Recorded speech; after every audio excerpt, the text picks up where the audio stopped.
வெயில் காலம் வந்துருச்சுனாலே இந்த ஏப்ரல் மாதம் வந்துருச்சுனாலே மொட்டை போடுறது நல்லது. அது ஆணாக இருந்தாலும் சரி பெண்ணாக இருந்தாலும் சரி ஒரு மொட்டையை ஒன்று போட்டோன்னு வச்சுக்கோங்களேன். ஏன்னா அடிக்கடி நம்ம குளிக்கணும். நம்ம அடிக்கடி தலையில் நிறைய முடியை வச்சுக்கிட்டு நம்ம குளித்தோன்னு வச்சுக்கோங்களேன், உடனே அப்புறம் வந்து தலையில் அது குளிக்கிறதுக்கு நமக்கு தலைக்கீழே தான் நம்ம தண்ணி ஊற்ற நினைப்போம். தலைக்கு தண்ணி ஊற்ற நினைக்க மாட்டோம். ஏன்னா தலையில் நல்ல முடி இருக்குது. அப்படி இருக்கும்போது நம்ம அடிக்கடி தலைக்கு குளிக்க முடியாது. நீங்கள் மொட்டை போட்டிங்கன்னு வச்சுங்க, ஒரு ஏப்ரல் மாதம் மொட்டை போட்டிங்கன்னா மே முடிகிற வரைக்கும், அதாவது அந்த மொட்டை போட்டிங்கன்னா ஒரு 2 மாதத்துக்கு தலையில் கம்மியாக தான் முடி முளைக்கும். அப்படி கொஞ்சமாக தான் இருக்கும். நீங்கள் நல்லா எப்போ வேணாலும் குளிக்கலாம். ஒரு வெளியில் போயிட்டு வரீங்க, முகத்தை கழுவுற மாதிரி உடம்பு முழுக்க தலையில் தண்ணியை ஊற்றிட்டு ஈஸியாக தொடச்சிட்டு வெளியே வந்துடலாம். அதனால் ஏன்னா நம்ம வந்து வருஷம் முழுக்க தலையில் முடியை தான் வச்சுருக்கோம். மொட்டையும் போட்டு பார்ப்போமே, அதுவும் ஒரு அனுபவம் தானே. மொட்டை போடுறது நல்லதுன்னு வேறு சொல்கிறாங்க.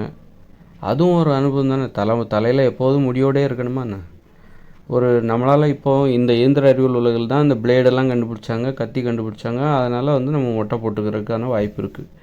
ஆனால் இது 2040 பிறகு இயற்கையோடு இணைந்த மனித வாழ்க்கை, அங்கே வந்து பிளேடெல்லாம் கிடைக்காது. பிளேடு தொழிற்சாலை எல்லாம் மூடிடுவாங்க. அப்போ நீங்கள் மொட்டை போடணும்னு நினச்சாலும் கூட ரொம்ப கஷ்டம்.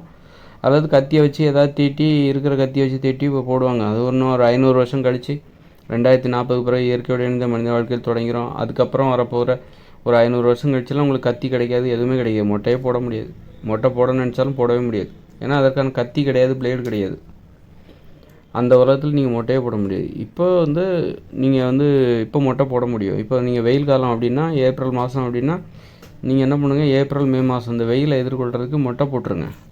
மொட்டை போட்டு ஒரு வெள்ளை கலரில் தொப்பி இருந்தால் வெளியில் போகும்போது போட்டுட்டு போயிடலாம். அடிக்கடி குளிக்கலாம். மொட்டை போட்டிங்கன்னா அடிக்கடி குளிக்கலாம். தலையில் தண்ணி ஊற்றிடலாம். இப்போ தலையில் முடியை வச்சுக்கிட்டு மொட்டை போடாமல் தலையில் முடியை வச்சு நீங்கள் அடிக்கடி தலையில் தண்ணி ஊற்றிங்கன்னா தலையை வேற தோட்டணும். அப்போ அது தலைமுடிக்கு ஏதாவது பாதிப்பு வரலாம். அதுக்கு நீங்கள் ஒரு மொட்டையை போட்டிங்கன்னு வச்சுக்கிங்க, மண்டையில் முடி இல்லைன்னா கொஞ்சம் சூடும் தலைக்கு அதிகமாக ஏறாது. அப்புறம் வந்து ஒரு தொப்பியும் வச்சுக்கணும், வெள்ளை தொப்பி. வெள்ளை தொப்பி இல்லாமல் வெளியே போகக்கூடாது. வெயில்லையும் நிற்காத மாதிரி பார்த்துக்கணும். அந்த மாதிரி தலையில் ஒரு நல்லெண்ணெயும் தடவிக்கலாம். அந்த மொட்டை தலையில் ஒரு வாரம் கழித்து கொஞ்சம் முடி வளர்ந்துடும். அப்படி ஒரு 2 மாதம் வந்து தலையில் கொஞ்சம் முடியோடு நம்ம இருக்கலாம். வெயில் காலத்துலேருந்து தப்பிக்கிறதுக்கான ஒரு தயார் நிலை இது அப்படின்னு நம்ம நினச்சிக்கிட்டு, சரி மொட்டை போடுறதுக்கான ஒரு அனுபவம். மொட்டை போடுவது என்பது மொட்டை போட்ட பிறகு நமக்கு அது ஒரு அனுபவம் நல்லாயிருக்கும். அதனால் நம்ம அழகு குறைஞ்சி போயிடும் அப்படி இப்படின்னு நினைக்க தேவையில்ல. திரும்ப தான் முடி முளைக்க போதில்ல, அப்புறம் என்ன, நம்ம என்ன கையை காலையாக வெட்ட போகிறோம்? முடியை தானே வெட்ட போகிறோம், மொட்டை தானே போட போகிறோம். அதனால் மொட்டை போடுறது நல்ல ஒரு அனுபவம். ஏப்ரல் மாதம் வந்துச்சுனாலே மொட்டை போட்டுடலாம். இப்போ வந்து ஆடுகளை வளர்ப்பாங்க. ஆடுகள் வந்தோடனே என்ன பண்ணுவாங்கனாக்கா, வெயில் காலம் வந்துச்சுன்னா அது முடியெல்லாம் வெட்டி போட்டுருவாங்க.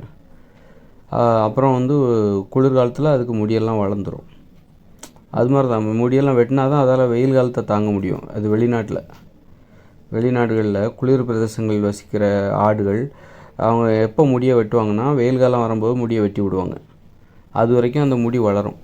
அப்புறம் அந்த முடியை எடுத்து அவங்க வந்து முடிக்காக தான் அதை வளர்க்குறாங்க. அது மாதிரி தான் நம்மளும் இது மாதிரி ஒரு ஆரோக்கியம் சம்மந்தமான இதில் மொட்டை போடுறதுல ஒரு நியாயம் இருக்குது. மொட்டை போடுறதுனால எந்த ஒரு இது இல்லை. அதனால் வந்து அதில் ஒரு நியாயம் இருக்குது. மொட்டை போட்டால் நல்லது தான், போட்டு பாருங்கள், ஒரு அனுபவம் தான். நிறைய பேர் வந்து மொட்டை போடாமல் அது சின்ன வயசில் போட்டிருப்பாங்க. மொட்டை போடுறதுக்கே பயப்படுவாங்க. மற்றவங்க என்ன நினைப்பாங்க, சிரிப்பாங்க, கேலி பண்ணுவாங்க. நாம் நமக்காக போட்டுக்கிறோம், நாம் நமக்காக வாழ்கிறோம். மொட்டை தானே போடுறோம். நம்ம என்ன வந்து ட்ரெஸ் எல்லாம் கட்டிட்டு நிர்வாணமாக வாழ போகிறோம்? அந்த மாதிரி தப்பு பண்ணால் தான் அதுதான் கொஞ்சம் அது வந்து தப்பு. நாம் மொட்டை நிர்வாணமாக இருக்கணும்னா அதுக்குன்னு சங்கங்கள் இருக்குது, அங்கே போய் நிர்வாணமாக இருக்கலாம், அது வேறு விஷயம். மற்றபடி வந்து மொட்டை போடுறதுனால அது ஒரு நல்ல விஷயந்தான். ஒரு தொப்பியை ஒன்று போட்டுக்க வேண்டியதுதான். மொட்டை போட்டாலே அதுவே அழகாக இருக்கும்.